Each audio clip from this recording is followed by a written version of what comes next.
능력으로 잉태하사 동정녀 마리아에게 나시고 본디오 빌라도에게 고난을 받으사 십자가에 못 박혀 죽으시고 장사한 지 사흘 만에 죽은 자 가운데서 다시 살아나시며 하늘에 오르사 전능하신 하나님 우편에 앉아 계시다가 저희로서 산자와 죽은 자를 심판하러 오시리라. 성령을 믿사오며 거룩한 공회와 성도가 서로 교통하는 것과 죄를 사하여 주시는 것과 몸이 다시 사는 것과 영원히 사는 것을 믿사옵나이다. 아멘. 하나님 말씀은 에스겔서 32장 에스겔서 32장 1절서부터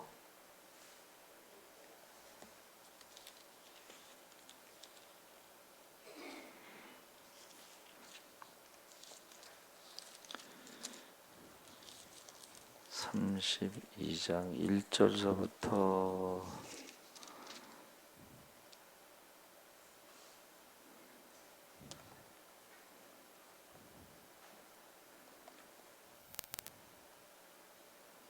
4절까지만 읽겠습니다.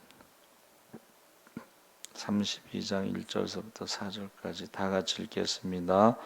12째 해 12째 달 초하루에 여호와의 말씀이 내게 임하여 이르시되 인자야 너는 애굽의 바로 왕에 대하여 슬픈 노래를 불러 그에게 이르라. 너를 여러 나라에서 사자로 생각하였더니 실상은 바다 가운데의 큰 악어라. 강에서 튀어 일어나 발로 물을 휘저 그 강을 더럽혔도다. 주 여호와께서 이같이 말씀하셨느니라. 내가 많은 백성의 무리를 거느리고 내 그물을 내 위에 치고 그 그물로 너를 끌어오리로.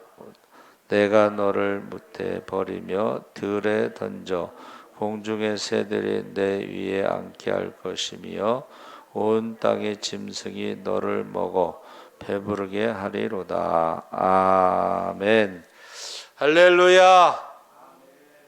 네, 잘 오셨습니다. 감사합니다.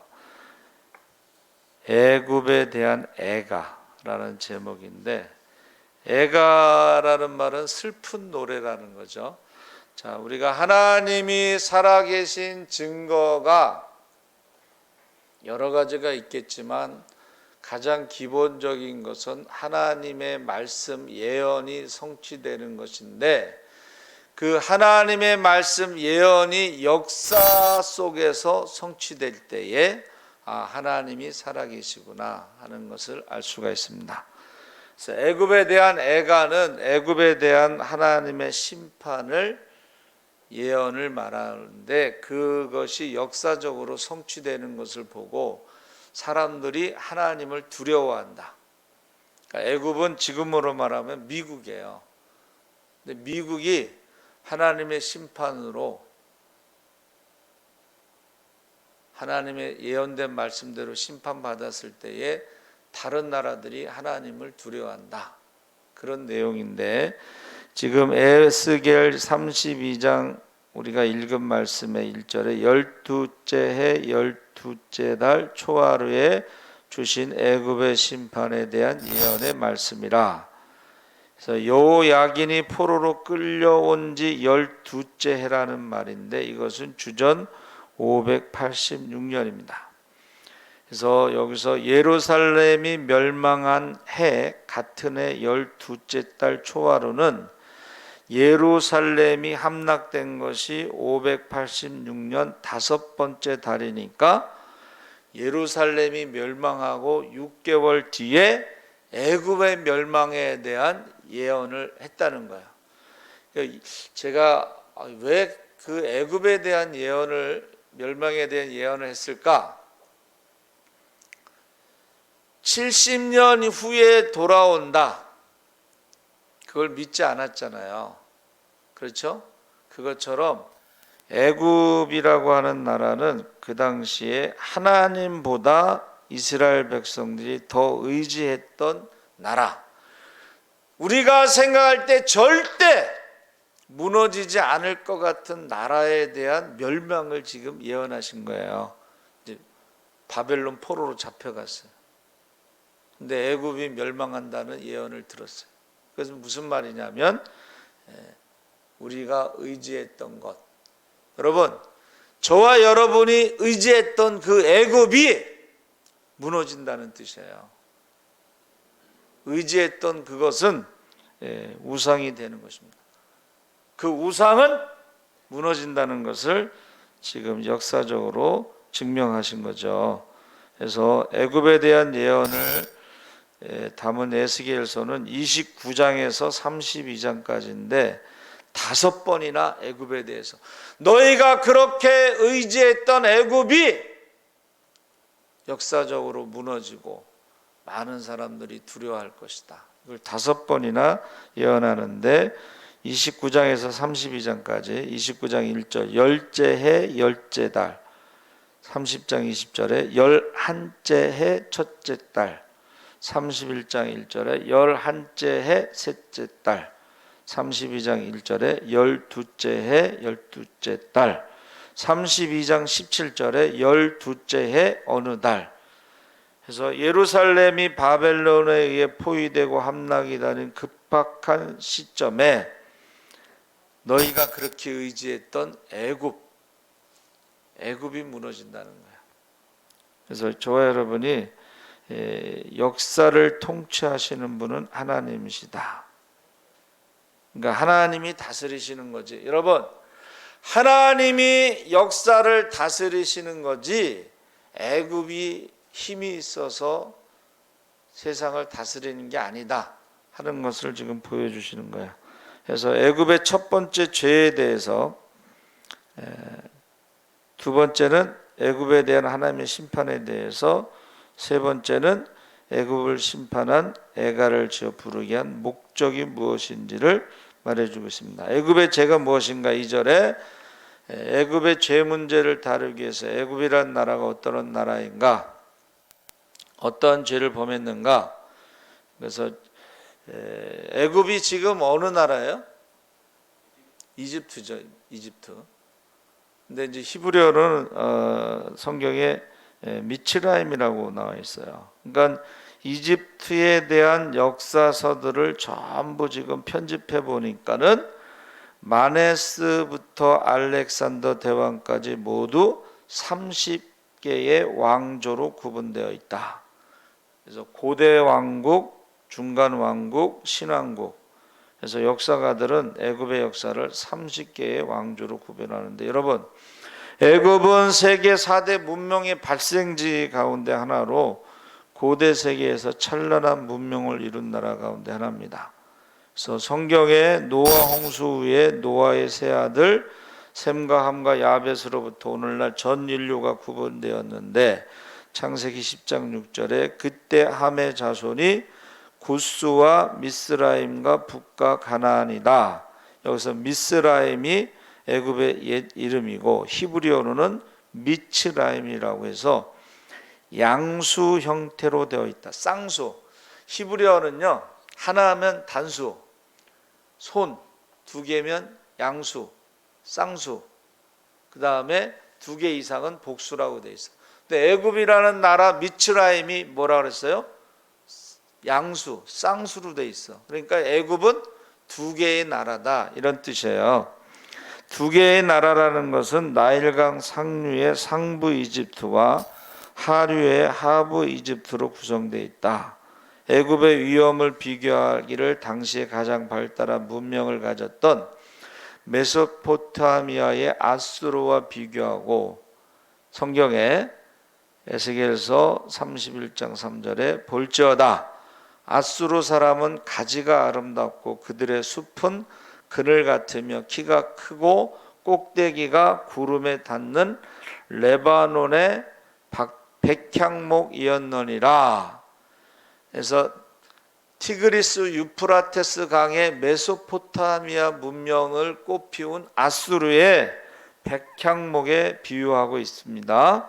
그래서 함의 자손의 땅 이후에 믿음의 조상 아브라함이 기근을 만나 피난 간 곳이 애굽이고 야곱의 가족이 기근을 만나 요셉으로 인해서 애굽으로 옮겨 고센 땅에 살게 되는 이야기가 창세기 46장에 나오고 400년 뒤에 출애굽 이야기가 나옵니다. 그러니까 여러분, 이 출애굽이라는 것도 아브라함과의 약속, 4대 후에 그 약속, 예언이 성취된 거죠. 그래서 역사를 통해서, 이스라엘의 역사를 통해서, 애굽의 역사를 통해서 하나님이 살아계시다는 것을 보여주고 있는 것입니다. 그래서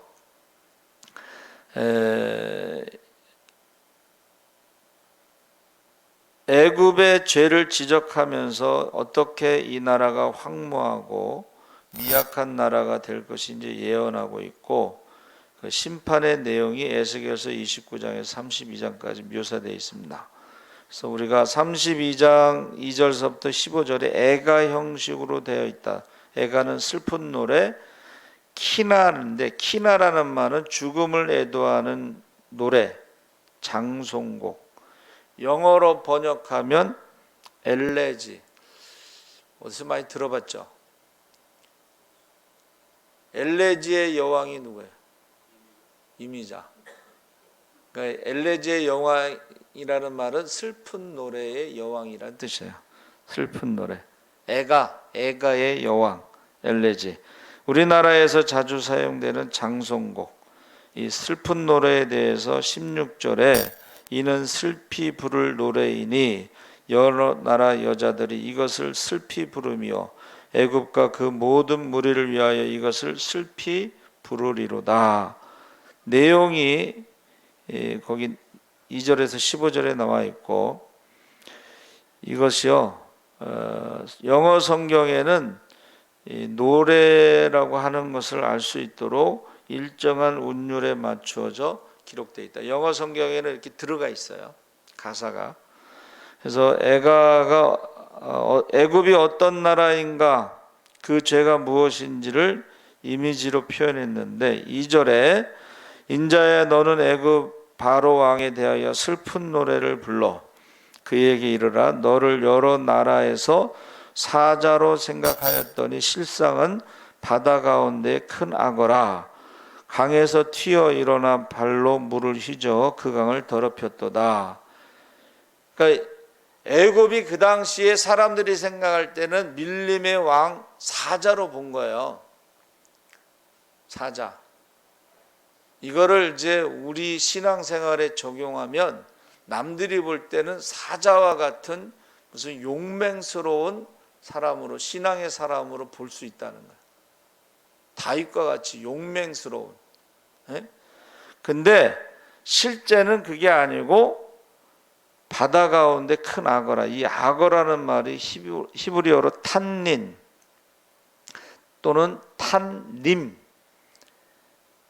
부르는데, 이게 악어라고 번역되는 것은 조금 달라요. 악어가 아니에요. 이게 사실은 NIV 성경이나 NASB 뉴 아메리칸 스탠다드 바이블 성경에서 이 탄닌을 괴물, 몬스터, 괴물로 번역하고 있어요. 그러니까 이 탄닌은 신비에 쌓인 신화 속의 짐승으로 근동 지방에 알려져 있는데, 성경에서 신화적인 존재로 나오는 바다의 신 라합, 기생 라합이 아니고 신화 속의 괴물 라합, 바다의 신, 신화적인 동물 리워야단. 그러니까 여기서 악어라는 탄닌은 사실 괴물로 번역해야 된다는 거예요. 그러니까 남들이 볼 때는 사자와 같은 사람이지만, 사자와 같은 나라였지만 실상은 괴물이라는 거예요. 왜? 하나님이 주신 능력을 가지고 하나님 뜻대로 사용하지 않고 여러 나라를 괴롭히는 데 사용하고 사람들을 괴롭히는 데 그 능력을 사용하는 괴물이라는 거예요. 괴물. 많은 사람들이 신앙생활이 자기 생각에는 사자와 같지만 그 능력을 가지고 하나님 뜻대로 사용하지 않고 다른 사람들을 괴롭히는 괴물과 같은 모습으로 신앙생활을 하고 있다. 그게 뭐냐면 그가 발로 그 물을 더럽혔다는 거예요. 세상을 더럽히고 교회를 더럽히고 가정을 더럽혔다는 거예요. 실상은 괴물이라는 거예요. 다른 사람들을 괴롭히는 모습이라는 거예요. 그래서 하나님이 그 괴물을 잡아서 그 고기를 사람들이 먹게 하겠다. 동물들이 먹게 하겠다. 그렇게 말씀하신 거예요. 그래서 이 괴물은 어떻게 행동하느냐? 애굽의 바로 왕에 대해 슬픈 노래를 부르는데 실상은 바다 가운데 큰 괴물이라 강에서 튀어 일어나 발로 물을 휘저 그 강을 더럽혔도다. 여기서 강이라는 게 세상을 말하는 거예요. 여기서 강이라는 게 교회를 말하는 거예요. 여기서 강이라는 게 가정을 말하는 거예요. 남들이 생각할 땐 사자처럼 생각하지만 그렇지 않다. 하나님 보시기에는 하나님 주신 능력을 가지고 왜 하나님 뜻대로 사용하지 않고 세상을 괴롭히고 나라를 괴롭히고 교회를 괴롭히고 사람들을 괴롭히는 데 쓰는 괴물이처럼 지금 하나님께서 말씀하시는 거예요. 그래서 지금 주전 609년의 요시야 시대에 아수르를 돕는다는 명분으로 자신의 이익을 확대하기 위해서 군대를 이끌고 해변길로 이스라엘을 침범했습니다. 애굽이, 이집트가. 그때 요시야 왕이 죽었어요. 그리고 요시야 다음에 여호아하스가 왕이 되었으나 애굽의 왕 바로 느고는 요시야의 아들 엘리아김을 왕으로 삼고 여호야김이라는 이름으로 고쳐 꼭두같이 정부를 만들어 놓고 여호아하스는 애굽으로 잡아갔습니다. 그리고 유다 백성으로 하여금 과다하게 세금을 부과하여 조공을 받아갔어요. 이것이 교만이라는 거죠.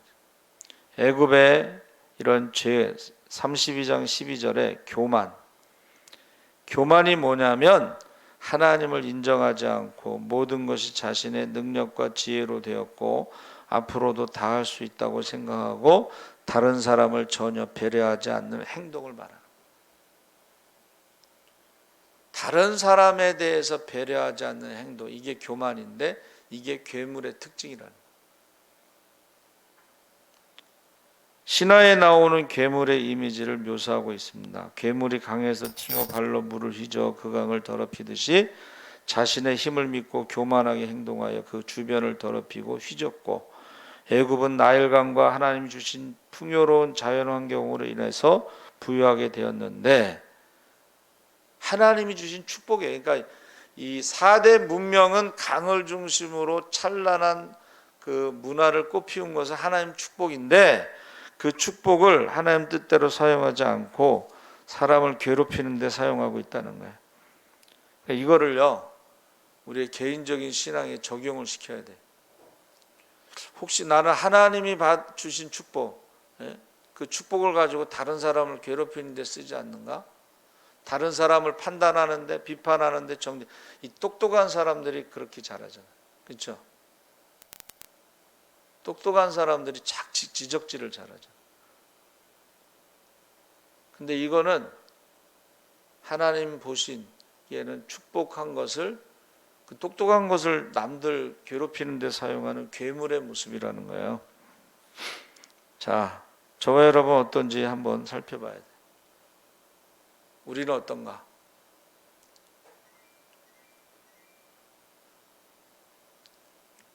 여러분 머리 좋으신 분들 한번 생각해 보세요.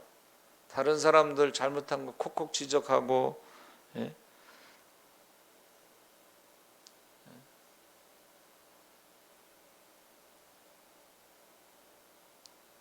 나는 항상 옳은 말만 해. 그렇게 말하는 사람들이 그런 특징이 있다고 김창욱 교수가 얘기해. 자기가 항상 옳거든. 근데 하나님 보시기에는 그게 괴물이야. 다른 사람을 괴롭히는 거야. 다른 사람은 입이 없어서 말을 안 하는 게 아니고 그냥 말을 안 할 뿐이에요. 여러분 완전한 사람 없잖아요. 그렇죠? 저와 여러분 중에 완전한 사람 없어요. 근데 이 교만한 사람은 항상 자기가 완전해. 항상 지적해. 가르쳐. 사람을 괴롭혀요. 두 번째는 애굽의 죄를 어떻게 심판하시는가. 이게 이제 참 무서운 거예요. 자, 교만의 모습을 괴물로 표현했어요. 두 번째는 어떻게 심판하시는가. 자신이 가진 힘을 믿고 주변국들과 약한 자들을 고통스럽게 하였던 당시의 애굽을 하나님이 어떻게 심판할 것이라고 말씀하셨는가. 3절 6절에 주 여호와께서 이같이 말씀하셨느니라. 내가 많은 백성의 무리를 거느리고 내 그물을 내 위에 치고 그 그물로 너를 끌어 올리로다. 내가 너를 뭇에 버리며 들에 던져 공중의 새들이 내 위에 앉게 할 것이고 온 땅의 짐승이 너를 먹어 배부르게 하리로다. 내가 내 살점을 여러 산에 두며 내 시체를 여러 골짜기에 채울 것임이고 내 피로 내 헤엄치는 땅에 물대듯 하여 산에 미치게 하며 그 모든 개천을 채우리로다. 괴물을 잡으러 가는 거예요 지금. 그를 물속에 있는 괴물이지만 그물로 잡고 그 시체를 사람들이 먹게 하겠다. 그러니까 쉽게 말하면 애굽을 나라를요 완전히 그냥 멸망시켜 버리겠다 이런 뜻이에요. 그래서 이제 여기까지가 첫 번째 심판이에요. 쉽게 말하면 죽이겠다. 괴물을 내가 잡아서 죽이겠다. 그리고 짐승들의 밥으로 주겠다. 이게 첫 번째 심판인데 두 번째 7절 8절에 내가 너를 불 끄듯 할 때에 하늘을 가리어 별을 어둡게 하며 해를 구름으로 가리며 달이 빛을 내지 못하게 할 것이고 하늘의 모든 밝은 빛을 내가 내 위에서 어둡게 하여 어둠을 내 땅에 베풀리로다. 어디서 많이 들어본 것 같죠? 애굽의 10가지 재앙 중에 어둠의 심판이 있었는데 이것은 태양신을 심판하는 거예요. 여러분, 태양이 뜨지 않는다. 빛이 없다. 이 굉장히 큰 문제가 생기는 거예요. 그래서 세계에서 자살률이 제일 높은 데가 어디라 그랬어요? 미국에 제일 잘 사는 동네 비버리 힐즈라고 그러는데 왜 자살률이 높은가 하고 연구를 했더니 거기는 해가 잘 뜨지 않아. 날씨가 늘 우울해. 여러분, 이 해가 뜨지 않는다는 게 인간에게는 질병을 가지고 올 수, 정신적으로 질병을 가지고 올 수 있다는 것을 의미하는 것입니다. 그래서 이 초자연적인 방법으로 심판하시겠다. 천재지변. 지금요 기상이변, 기후재앙이라는 말 쓰잖아요. 이게 천재지변. 하나님이 자연을 통해서 심판하시겠다. 그 나일강의 기적이라는 아데나오 수상이 이집트의 그 수상인데 한강의 기적과 같이 나일강의 기적, 아데나오 수상. 옛날 어렸을 때 제가 읽은 책 제목이에요. 근데 그 하나님이 축복해 주신 땅이 어떻게 돼요? 이제 하나님 심판하시는 땅으로 바뀐다는 거예요.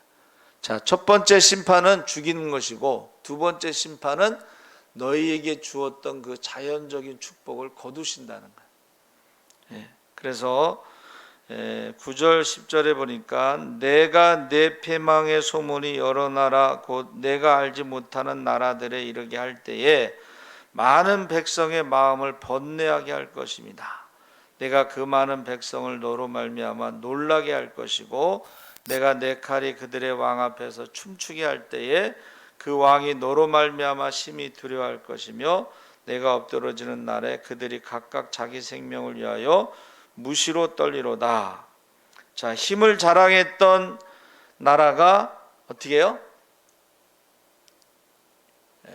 칼로 승한 자는 칼로 망한다고, 힘 자랑했다가 결국 칼로 망한다는 것을 말해주고 있어요. 첫 번째는 죽음의 심판이 있고, 두 번째는 자연 환경의 심판이 있고, 세 번째는 전쟁의 심판이 있어요. 그래서 원래 그 스핑크스, 그 이집트 문명의 대표적인 것이 피라미드 스핑크스잖아요. 거기가 원래 사막이 아니었다는 거예요. 그 피라밋을 가보면 그 피라밋에 세로로 줄이 많이 간 것은 비가 그렇게 많이 와서 세로로 줄이 많이 생겼는데, 비가 오지 않으면서 사막화 현상이 생긴 거예요. 지금 1도 올라가면서 일어나는 게 뭐냐면 여러분 산불입니다. 스페인은 국토의 반이 산불로 타버렸어요. 뭐 미국의 그 산불 뉴스 나오면 뭐 여의도 면적의 몇 배 뭐 이러잖아요. 미국이 우리나라의 100배의 땅을 가지고 있어요. 남쪽 땅, 남북하면 50배. 근데 그 땅에 산불이 타면 우리나라 면적보다 더 넓은 땅이 산불로 없어지는 거예요. 여러분, 하나님이 주신 축복을 잘못 사용하면 자연환경으로부터 심판이 있고 사막화가 되고, 세 번째는 이 전쟁의 심판으로 그렇게 이미 강대국이었지만은 다른 나라의 칼에 죽는, 멸망하는 그런 심판을 받게 된다는 거예요. 그래서 애굽과 그 다음에 바벨론이 싸울 때에 바벨론이 이기잖아요. 그렇죠? 그래서 그 애굽의 모든 힘이 이제는 바벨론에게 넘어가는 거예요. 그러니까 지금 힘 자랑하고 부유함을 자랑했던 애굽이 결국 괴물로 변해서 교만해서 다른 사람을 괴롭힐 때에, 다른 나라를 괴롭힐 때 하나님이 심판을 계속 진행시키고 있다. 역사적으로. 그래서 죽이고 나라가 망하고 자연환경이 파괴되고 그 다음에 전쟁에 지고, 그렇게 계속 말씀하고 있습니다. 그래서 571년에 느부갓네살에게 애굽 땅이 망하게 되죠. 그래서 참 이 심판이라는 게 얼마나 무서운지 보세요. 이집트의 역사 기록을 보면 571년에 느부갓네살 왕에게 망하기 시작하면서부터 그 다음에 페르시아, 오늘날 이란입니다. 이란. 페르시아 캄비세스에 의해서 정복당하고, 그 다음에 주전 332년 알렉산더 대왕, 마게도냐의 알렉산더 대왕에 의해서 정복당하고, 알렉산더 대왕이 죽은 뒤에 톨레미에게 323년 동안, 그리고 로마에 함락되고 주전 330년까지 계속 다른 나라의 지배를 받아요. 여러분 보세요. 하나님의 심판에 대한 예언이 하나도 빠짐없이 계속 역사적으로 진행이 되는 거예요.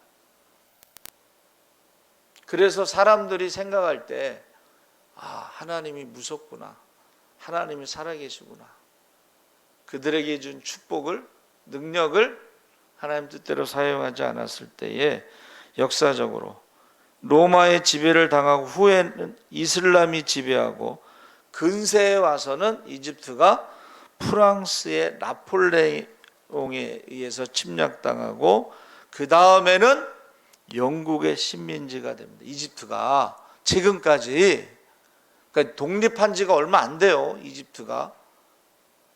그래서 저희 엑츠에서 이집트에서 온 학생이 있어요. 이집트. 근데 이집트에서 온 학생은 영국의 식민지였기 때문에 영국식 영어를 해요. 어떻게 보면 고급 영어를 해. 아프리카 애들은 영국식 식민지가 아니기 때문에 프랑스 식민지인 사람은 아프리카 사람이 불어를 합니다. 카메룬 있죠, 카메룬. 그거 불어를 해요. 근데 영어는 뭐 발음이 이상해, 못 알아들어요. 근데 이집트에서 온 학생은 영국 식민지의 영향으로 영국식 영어를 해요. 그러니까 지금 애굽이란 나라를 하나님이 철저하게 심판하시면서 역사적으로 하나님이 살아계시구나, 하나님이 무섭구나 하는 것을 다른 나라들이 알게 하셨다는 거예요. 근데 우리는 이제 이집트 역사를 모르면은 왜 이렇게 식민지 생활을 오래 하고, 우리나라가 몇 년도에 독립했어요? 1945년 8월 15일. 이집트도 비슷해요. 그만큼 식민지 생활을 한 거예요. 그래서 지금 29장 10절에 내 강들을 쳐서 애굽 땅 믹돌에서부터 수엔의 곧 구스 지경까지 황폐한 황무지 곧 사막이 되게 하리니, 이 당시에 예언된 말씀이 뭐예요? 사막이 되게 한다는 사막화에 대해서 예언하신 거야. 말씀하신 거예요. 애가를 부른 거예요. 사막화 된다는 건 뭐예요? 비가 오지 않는다는 거예요. 비가 오지 않는다는 거예요.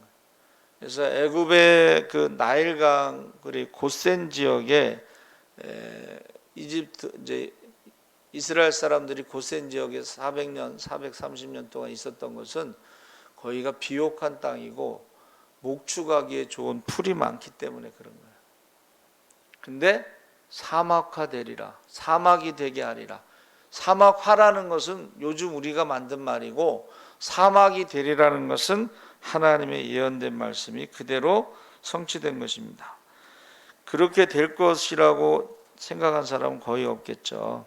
그래서 애굽의 심판은 세상적으로 군사적으로 정복을 당하고 자연 환경이 황무하고 사막화되면서 거기서 그치지 않고 그 다음이 더 중요한 거예요. 그 다음이 뭐냐면 17절에서 32절에 애굽과 함께 할례받지 않은 자인 아수르, 엘람, 메삭, 두발 등이 생존 세계에는 큰 권세를 누렸으나 죽어서는 지옥에 들어가게 되었다는 사실을 기록하고 있어요. 20절에 거기에 죽임을 당한 자와 함께 내려간 북쪽 모든 방백과 모든 시돈 사람이 있으며 그들의 본래는 강성하였으므로 두렵게 하였으나 이제는 부끄러움을 품고 할례를 받지 못하고 칼에 죽임을 당한 자와 함께 누웠고 구덩이에 내려가는 자와 함께 수치를 당하였도다. 여기서 구덩이 히브리어로 보르가 지옥을 말하는 거예요. 하나님의 심판은 이 땅에서 끝나지 않습니다. 하나님의 심판은 이 땅에서 끝나지 않아요. 한번 죽는 것은 정해진 것이고 그 후에 심판이 있는데 천국과 지옥이 있다는 것을 지금 말씀하고 있는 거예요. 그러니까 이 땅에서 권세를 누렸던 사람들, 이 땅에서 부귀영화를 누렸던 사람들, 근데 그 권세와 부귀영화를 가지고 사람을 괴롭혔던 사람들은 이 땅에서도 심판을 받지만 3, 4대까지 벌을 받는다고 했잖아요. 이 땅에서도 심판을 받지만 죽은 다음에도 지옥의 심판을 받는다. 이 세 번째 심판이 정말 무서운 거예요. 그렇죠? 군사적으로 정복을 당할 수도 있고 자연 환경이 황무하고 사막화될 수도 있는데 세 번째 심판은 이게 제일 무서운 거예요.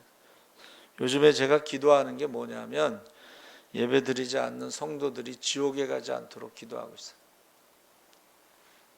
여러분, 애굽처럼요, 자기의 능력과 자기의 가진 것을 자랑하고 교만하면 괴물이 되는 거예요. 다른 사람을요 괴롭히는 게 괴물이 되는 거예요. 정치적으로 경제적으로 심판받을 뿐만 아니라 죽어서도 지옥에 가는 것입니다. 그래서 남의 눈에 눈물을 흘리게 하는 사람들은요, 자기 눈에 피눈물을 흘린다는 말이 있잖아요. 그렇죠? 너희 가운데 지극히 작은 자에게 한 것이 곧 나에게 한 것이라는 거예요. 그래서 지금 애굽에 대한 애가는요, 구덩이, 히브리어로 보로, 죽은 자들이 거하는 곳, 이것이 가장 큰 심판이라는 것을 우리에게 보여주고 있습니다. 애굽의 심판을 애가로 지어 부르게 한 목적이 무엇인가? 세 번째로 15절에 내가 애굽 땅이 황폐하여 사막이 되게 하여 거기에 풍성한 것이 없게 할 것이며 그 가운데의 모든 주민을 치리니 내가 여호와인 줄을 그들이 알리라. 에스겔서 안에 여호와인 줄 알리라, 이것이 72회에 걸쳐서 나옵니다.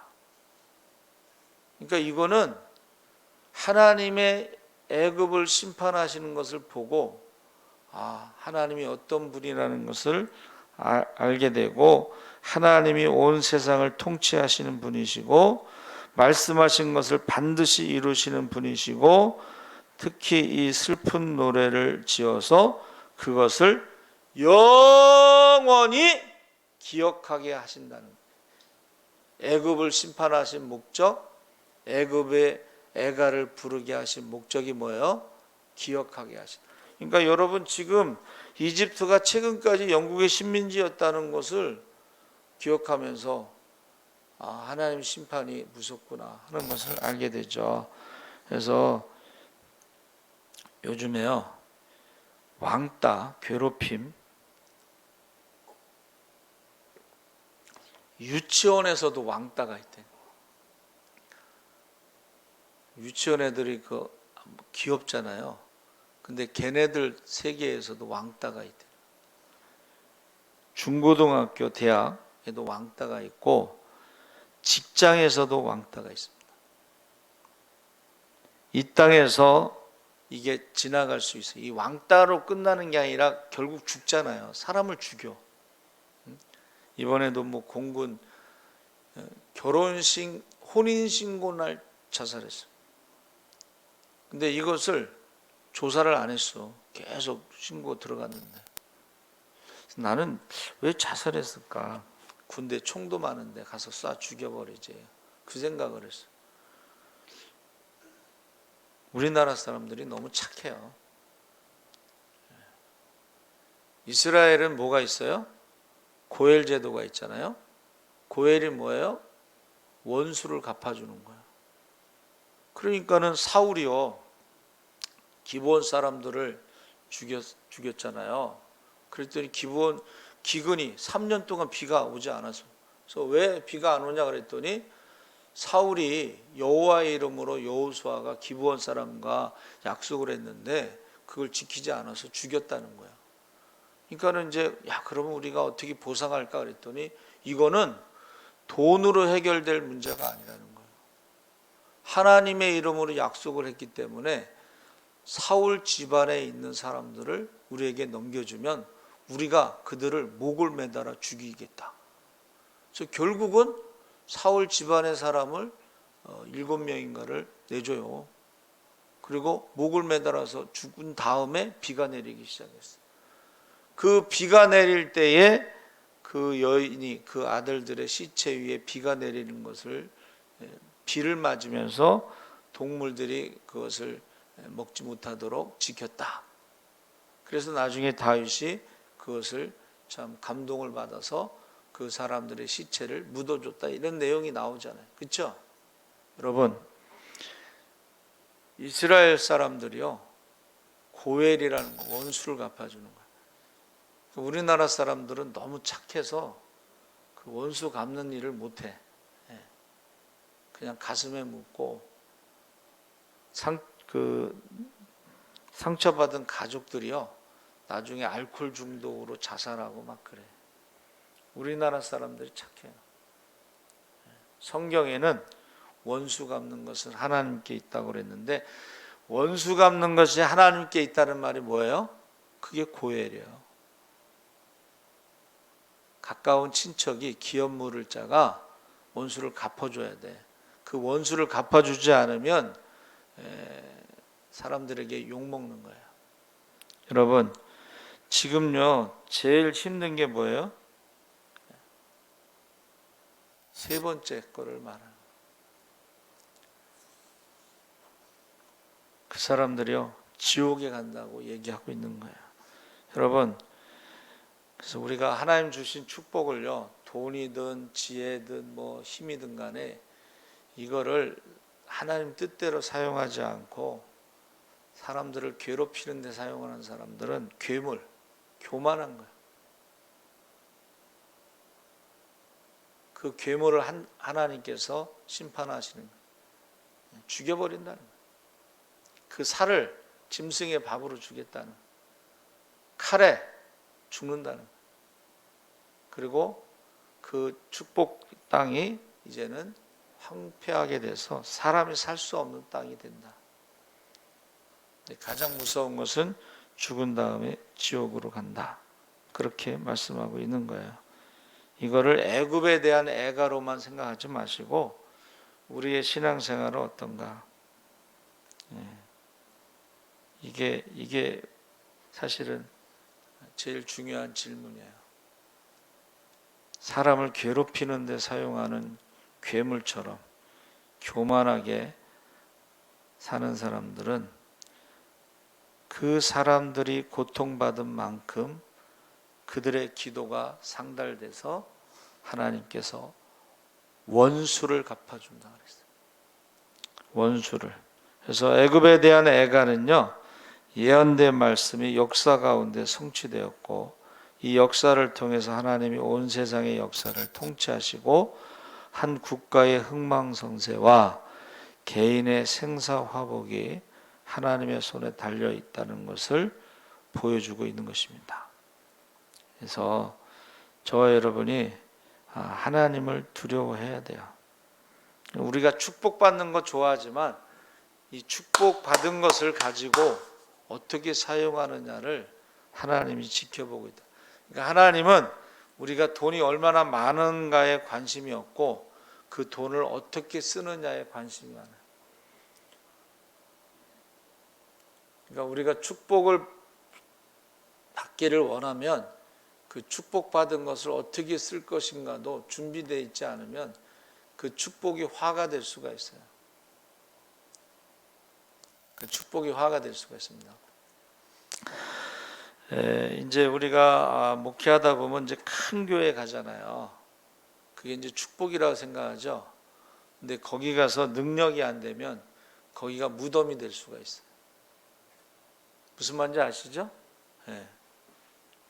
큰 교회, 여기서 지금 서부중앙교회에서 저 대전 큰 교회로 가셨는데 거기 가서 얼마 안 있다가 그만두고 지금 정수기 장사한다고 옛날에 들었는데 무덤이 될 수가 있어요.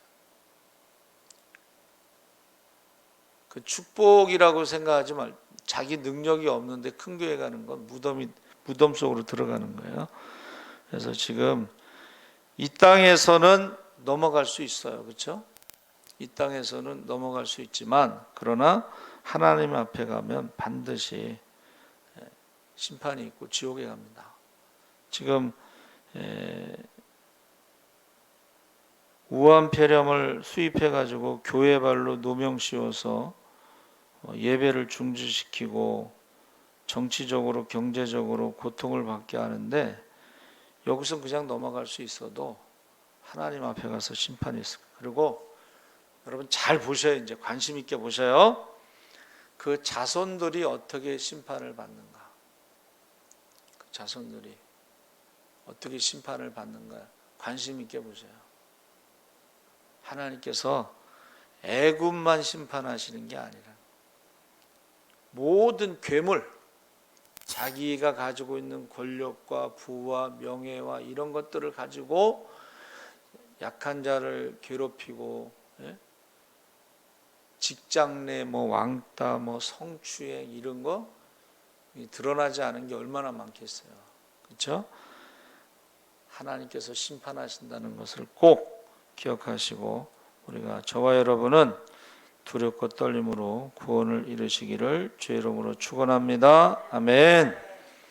살아계신 하나님 아버지, 애굽의 애가를 통해서 하나님이 그의 죄를 말씀하셨습니다. 그 모든 것이 자기의 힘인 줄 알고 교만해서 사람을 괴롭히는 괴물이 됐습니다. 하나님께서 그를 심판하시고 정치적으로, 경제적으로 나라가 망하고 그 후에는 지옥의 심판이 있습니다. 우리도 하나님 앞에 두렵고 떨림으로 하나님 주신 축복을, 하나님 주신 능력